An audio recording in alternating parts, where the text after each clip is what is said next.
Hi అండి, welcome to my channel. ఇక ఈరోజైతే పనికిరాని వాటితో పనికొచ్చే విషయాలు కొన్ని మీతో షేర్ చేసుకుంటాను.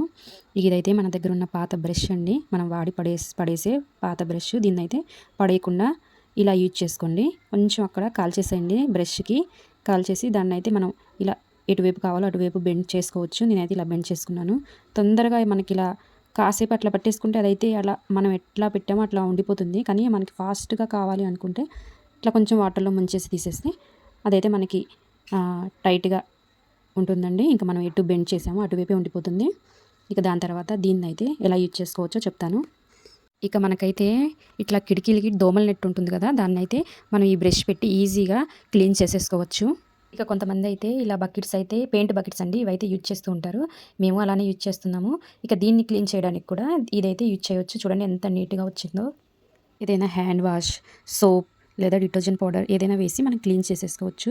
ఫ్రిడ్జ్ డోర్ సైడ్స్లో కూడా ఇది క్లీనింగ్కి బాగా యూజ్ అవుతుందండి. చూడండి ఇట్లా యూజ్ చేసి మన ఫ్రిడ్జ్ డోర్ కూడా క్లీన్ చేసుకోవచ్చు. ఆ తర్వాత ఇదైతే వాషింగ్ మిషన్ కూడా మనకి రౌండ్ అది గ్యాప్స్ ఉంటుందండి. ఆ గ్యాప్స్ ఫ్రంట్ డోర్కి ఆ గ్యాప్స్ కూడా ఇది యూజ్ చేసి క్లీన్ చేసుకోవచ్చు. ఇప్పుడు నేనైతే ఈ బ్యాగ్ని అక్కడ మేకకి అయితే తగిలించాలి. నాకైతే ఆ మేక కూడా చిన్నగా ఉంది, కొంచెం ఎత్తుగా కూడా ఉంది, సరిపోవట్లేదండి. ఇప్పుడు నా దగ్గర అయితే పాతది టంగ్ క్లీనర్ అండి, పడేసే టంగ్ క్లీనర్ని నేనైతే ఇలా యూజ్ చేశాను. దీన్ని అయితే ఇలా ముడిచేసేసుకోవాలి. ఆ తర్వాత దీన్ని మనం ఆ బ్యాగ్కి పెట్టేసి ఆ మేకుకి ఈజీగా హ్యాంగ్ చేసుకోవచ్చండి. చూడండి ఎంత ఈజీ అవుతుందో. అట్లా యూజ్ చేసి మీరు ట్రై చేయండి. అయితే వేరే ఐడియా అయితే చూపిస్తాను. బాటిల్ అండి, ఏదైనా బాటిల్ క్యాప్ తీసుకోవాలి. ఆ క్యాప్ దానికైతే నేను చాకు వేడి చేసి దానికి నేను ఇలా హోల్స్ పెట్టేసుకున్నాను. ఆ తర్వాత ఒక బెలూన్ తీసుకొచ్చి మనకి ఏ సైజులో కావాలో ఆ సైజులో కట్ చేసేసుకోవాలి.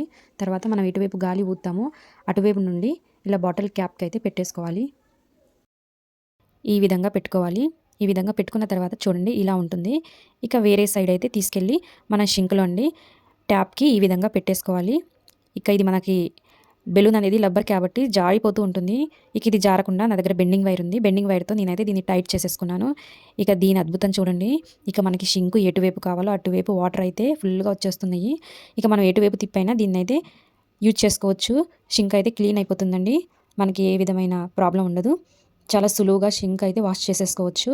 ఇక నా ఈ టిప్స్ మీకు నచ్చితే నా ఛానల్ లైక్, షేర్, సబ్స్క్రైబ్ చేసుకోండి ఫ్రెండ్స్. బాయ్.